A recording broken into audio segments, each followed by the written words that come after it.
রূহের ভার সহ্য করতে পারবো না। এখন আল্লাহ দরবারে বলতে, আল্লাহ আপনার আসমানবাসী সকল ফেরেশতারা আল্লাহর রাস্তায় ক্ষমা চান, আপনার জাতের দোয়াই দিছে যে এই রূহের ভার তারা সহ্য করতে পারবে না। এই রূহ যদি আসমানে রাখা হয়, এই সাত আসমান জ্বলে সারখার হয়ে যেত। আল্লাহ বললেন যে যাও দুনিয়ার জগতে যাও, পাহাড় পর্বত রে জিজ্ঞাসা করো, তারা রাখবো নি। দুনিয়ার জগতে সব পাহাড় পর্বতকে বলেন যে হে পাহাড় পর্বত, ওই রূহটা তোমাদের মধ্যে রাখার জন্য আল্লাহ বলছেন তোমরা রাখতে পারবানি। পাহাড় পর্বতে বলতেছেন যে সর্বনাশ, এই রূহ যদি আমাদের মধ্যে রাখো, আমরা পাহাড় পর্বত জ্বলিয়া সারখার হয়ে যাইব, এই রূহের ভার আমরা সহ্য করতে পারবো না। আল্লাহর দরবারে গেলে যে আল্লাহ পাহাড় পর্বতে নিষেধ করলেন, পাহাড় পর্বতে পারবে না তোমার কাছে পানাসা মাফসা। আল্লাহ পাঠাইলেন যে যাও দুনিয়ার জগতে সপ্তম জমিন আছে, সপ্তম জমিনে তোমরা জিজ্ঞাসা করো এই রূহ তারা রাখতে পারবো নি। সপ্তম জমিনকে বললেন যে হ্যাঁ সপ্তম জমিন, তোমাদের মধ্যে এই রূহটা রাখতে চাই, তোমরা এই রূহ রাখবানি। এমন ভাবে সপ্তম জমিন বলতেছে যে না, এই রূহ যদি আমাদের মধ্যে রাখো, আমরা জ্বলিয়া সারখার হয়ে যাইব, তোমরা আল্লাহর কাছে নিয়ে যাও। কেউ না। আল্লাহ দরবারে যে বলতেছেন ফেরেশতারা, আল্লাহ জমিনে নিষেধ করে, জমিনে পারবে না তোমার কাছে পানা চা, পাহাড় পর্বতে তোমার কাছে পানা চা, এমন ভাবে সাত আকাশ তোমার কাছে পানা চা, আকাশবাসীও পানা চা। আমার মাবুদ এই রূহকে কোন জায়গায় রাখতে পারি তুমি নির্দেশ করিয়া দাও। আল্লাহ বলেন যে যাও, যেই রূহের ভিতর থেকে আনছো, যেই দেহের ভিতর থেকে তুমি এই রূহ আনছো, সেই দেহের ভিতরে তুমি রেখে আসো। আল্লাহর ফেরেশতা জিবরাইল আলাইহিস সালাম আল্লাহর নির্দেশে যেই দেহের ভিতর থেকে নবীর রূহ মুবারক নিয়েছিলেন, এই রূহটা নবীর দেহের ভিতরে দেওয়ার সাথে সাথে দুনিয়ার জগতে যেমন জীবিত ছিলেন, কবরের জগতে সেম আল্লাহর হুকুমে তিনি এই জীবিত হইয়া সশরীরে এখন পর্যন্ত আল্লাহর নবী রোজা শরীফে বৈশা বসে আল্লাহ আল্লাহ করতেছেন। দুনিয়াতে যত নবী রাসূলগণ দুনিয়াতে এসেছিলেন, যার যার রোজা শরীফে জীবিত আছেন, কিন্তু তারা ইয়া নাফসি বলতেছেন যে আল্লাহ আমারে মাফ করো, আমারে মাফ করো। আমাদের নবী আমাকে মাফ করো, আমাকে মাফ করো এই কথা বলেন নাই। আমাদের নবী উম্মতের কান্ডারি, উম্মতের জন্য কাঁদতেছেন, বলতেছেন ওগো আল্লাহ আমার উম্মতদেরকে মাফ করো, আমার উম্মতদেরকে মাফ করো। এমন ভাবে কিয়ামত পর্যন্ত, কিয়ামত প্রতিষ্ঠিত হইবার আগ পর্যন্ত আল্লাহর নবী নবীর উম্মতের জন্য কাঁদতে থাকিবে। আল্লাহ নবী শুধু উম্মতের কান্দন কাঁদতেছেন। দুনিয়াতে যেমন ভাবে উম্মতের কান্ডারি ছিলেন, দুনিয়া থেকে যাওয়ার পরে কবরে রোজা শরীফে রাখার পর এখন পর্যন্ত আল্লাহর নবীর দেহ মুবারকের মধ্যে একটা দাগ করছে না। নবীজির দেহের মধ্যে যে কাফনটা ছিল, কাফনের কাপড়টা, এই কাফনের মধ্যে একটা দাগ করছে না। এই মাটি আল্লাহর নির্দেশে স্পর্শ করার কোনো হুকুম নাই। আল্লাহর নবীর শরীরে মশা মাছি বসা হারাম ছিল। দুনিয়ার জগতে তাকাকালীন আল্লাহ নিষেধ করছেন যে হে মশা মাছি, তোমাদেরকে নিষেধ করলাম আমার হাবিবের শরীরের মধ্যে তোমরা বসবা না। এমন ভাবে নবীজি দুনিয়া থেকে যাওয়ার পরে, রোজাতে রাখার পরে, দুনিয়াতে যেমন পরকালেও এমনই আল্লাহ জীবিত করে দিচ্ছেন। এই জন্য আমাদের নবীকে হায়াতুন নবী বলা হয়। কিয়ামতের আদালতে এই সশরীরে আল্লাহর আদালত উঠবেন, আল্লাহর দরবারে আল্লাহ এইভাবেই তুলবেন, সুসম্মানে তুলবেন। সুসম্মান কি কাফড় পিন্দায় লেপটা করে না। তিনজন নবীরে আল্লাহ সম্মান প্রদান করবেন। এর মধ্যে একজন হইল মুহাম্মদুর রাসূলুল্লাহ সাল্লাল্লাহু আলাইহি সাল্লাম, আরেকজন আদম নবী, আরেকজন হলেন ইব্রাহিম আলাইহিস সালাম। তিনজন হলেন সমস্ত মুমিন মুসলমানের বাপ। তারা তিনজন হলেন সমস্ত মুমিন মুসলমানের রুহানি বাপ।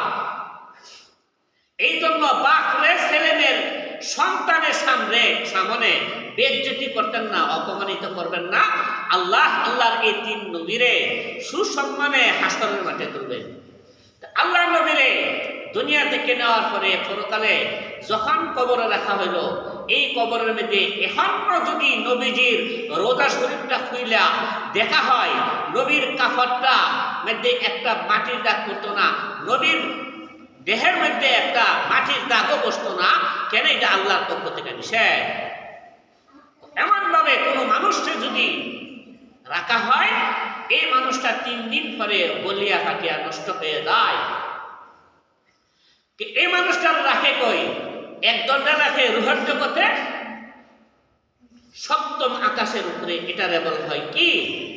একটা ঘর আছে, এটার নাম বেহেশত।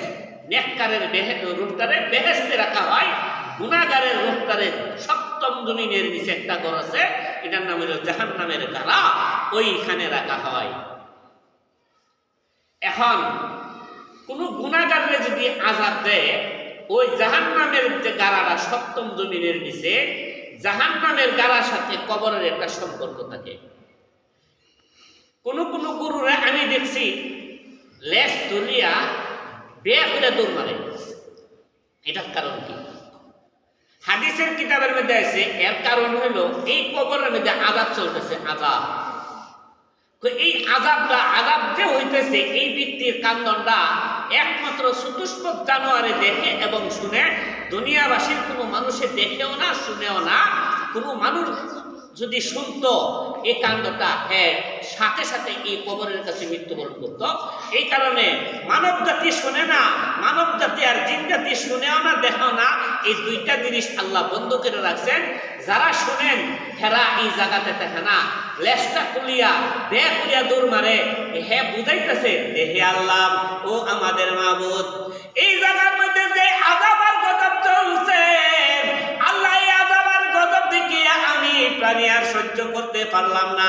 তোমার আযাব আর গজবের বয়ে আমি দৌড় দিলাম। এই মানুষটার আযাব কোথায় হইতেছে? 7ম জমিনের নিচে।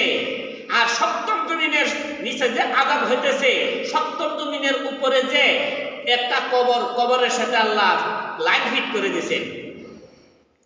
এটার একটা উদাহরণ দিচ্ছেন কিতাবের মধ্যে, যে একটা জীব আছে, এটার নাম হলো কাঠটা। আপনারা এই দেশে কাঠটা দেখছেন কিনা জানি না, আমি জানি না। আমরা গাঁও গ্রামে কাঠটা দেখছি আমি। তো কাঠটা ডিম পারে জ্যৈষ্ঠ মাস, কার্তিক মাস।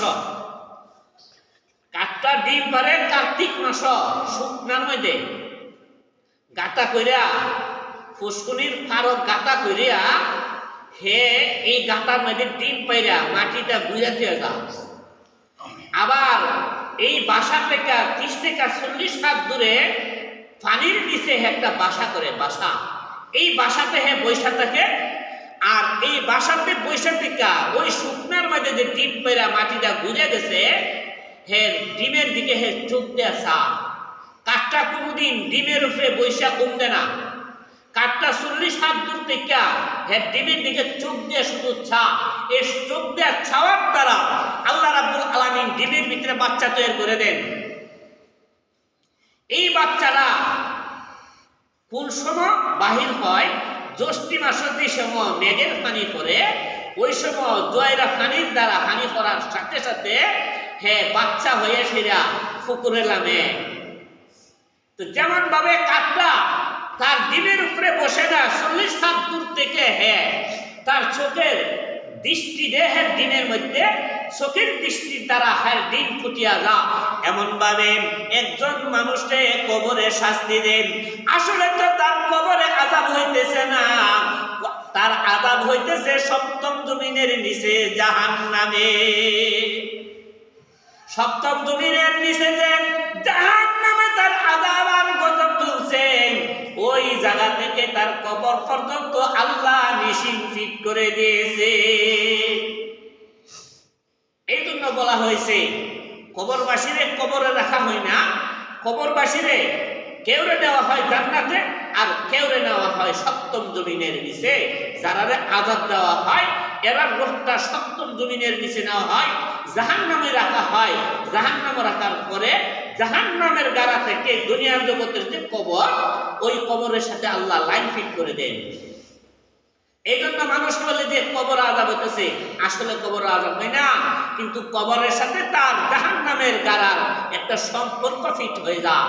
তাহলে এই কবরের আযাব তুমি যদি নিবারণ করতে চাও, তুমি একজন নেককার মানুষ দেয়া দোয়া করাও। নেককার মানুষের ওসিলা তোমার দোয়া কবুল হবে। এই দোয়ার বদৌলতে তোমার মুর্দাগণের কবর আযাব ক্ষমা করে দিবেন। আল্লাহ নবী সাল্লাল্লাহু আলাইহি সাল্লাম সাহাবায়ে কেরামকে নিয়ে এক জায়গায় রওনা দিয়েছেন। কিছু রাস্তা যাওয়ার পরে দেখা যায় দুইটা কবর, দুইটা কবরের মধ্যে আযাব আর গজব চলছে। সাহাবায়ে কেরাম শুনেন না আর দেখেন না, একমাত্র আল্লাহর নবীকে আল্লাহ জানায় দিয়েছেন, ও আমার হাবিব, ওই দুইটা কবরের মধ্যে আযাব আর গজব চলছে, নবীজি স্বয়ং কানে শুনতে পাইতেছে। সাহাবায়ে কেরামকে বলেন যে হে আমার সাহাবায়ে কেরাম, ওই যে দুইটা নতুন কবর দেখা যায়, ওই দুইটা কবরের মধ্যে আযাব চলছে। এই দুইটা কবরের মধ্যে কেন আযাব চলছে তোমরা জানো নি? সাহাবায়ে কেরাম বললেন যে আল্লাহর হাবিব, না আমরা বলতে পারবো না, একমাত্র আল্লাহ এবং আল্লাহর নবী ভালো জানে। আল্লাহর নবী বলতেছেন যে এই যে একটা কবর, এই এক নম্বর কবরবাসীর কবর আযাব হইতেছেন, তার দুনিয়ার জগতে একটা বদামল ছিল, ওই বদামলটার নাম হলো চুগলখড়ি। এর কথা হের কাছে, হের কথা হের কাছে, এটার নাম হলো চুগলখড়ি। দুনিয়ার জগতে থাকা হানি চুগলখড়ি করতো, এর কথা হের কাছে, হের কথা হের কাছে, এই বাড়ির খবর এই বাড়ি, আর এই বাড়ির খবর এই বাড়ি। এটা তার কাজ ছিল। এই বদামলের কারণে আল্লাহ তারে এই কবরে আযাব দিতেছেন। দুই নম্বর ব্যক্তির যে কবর আযাব দিতেছেন, এর কারণ হলো দুই নম্বর ব্যক্তির বদামল হইল দুনিয়ার জগতে থাকাকালীন সে পবিত্রতা অর্জন করত না। প্রস্রাব পায়খানা করিয়া সে পবিত্রতা অর্জন করত না, সর্বক্ষণ সে নাপাক অবস্থা থাকিত। প্রস্রাব পায়খানা করিয়া ডেলা কুলুপ না করলে শরীর নাফাক থাকে, আর এই নাফাক অবস্থা আল্লাহরে ডাকলে আল্লাহ তোমার উপরে সন্তুষ্ট হবেন না। তুমি ডেলা কুলুপ ব্যবহার করলে পবিত্রতা অর্জন হয়। আল্লাহ নবী সাহাবায়ে কেরাম এটা শিক্ষা দিয়েছেন কি তোমরা ডেলা কুলুপ ব্যবহার করো। এই ডেলা কুলুপ ব্যবহারের দ্বারা নারী হোক আর পুরুষ হোক, সবার বেলা ডেলা কুলুপ ব্যবহার করা এটা পবিত্রতার লক্ষণ। তোমরা এই পবিত্রতা অর্জন করো। এই পবিত্রতা অর্জন করলে তোমার ইমানদারি হাসিল করে। কেউ আছে, কোনো পুরুষ আছে একদল দাঁড়ায় পেশাব করে ভাটি, দাঁড়ায় পেশাব করে ভাটি, একদল দাঁড়ায় পেশাব করে। দাঁড়ায় পেশাব করে যেমন গুনাহ, পেশাবের পরে একটু দাঁড়া দিয়ে সেরা শেষ কাপড় কামাই রয়েছে, এটা করলো আরেক গুনাহ। এই অবস্থা যদি তুমি মৃত্যুবরণ করো, তোমার গজব ছাড়া আর কোনো বালা ব্যবহার করবে না। আল্লাহর ফেরেশতারা তোমার সাথে এই ভালো ব্যবহার আর তো করবেন না, একমাত্র তোমার উপরে মৃত্যুর পরে আযাব আর গজব চলবে। তাহলে আল্লাহ নবী সাহাবায়ে কেরামকে বললেন যে তোমার এই মুসলমান দুই ভাই মৃত্যুবরণ করছে, কবরের আযাবটা আসলে কবরে না, জাহান্নামে তার শাস্তি চলছে। জাহান্নামের গাড়ার সাথে কবরের সম্পর্ক ঠিক করে দিছে। তোমরা তোমাদের ভাইয়ের জন্য দোয়া করো। কি আল্লাহ নবী সাহাবায়ে কেরামদের দোয়া করেন যে হে আল্লাহ, ও আমাদের মাবুদ, তোমার বান্দাদেরকে তুমি ক্ষমা করে দাও। তোমার বান্দাদেরকে তাদের ঈমানের বদৌলতে, ঈমানের খাতিরে তাদেরকে ক্ষমা করে দাও। আল্লাহ নবী তাদের জন্য দোয়া করলেন।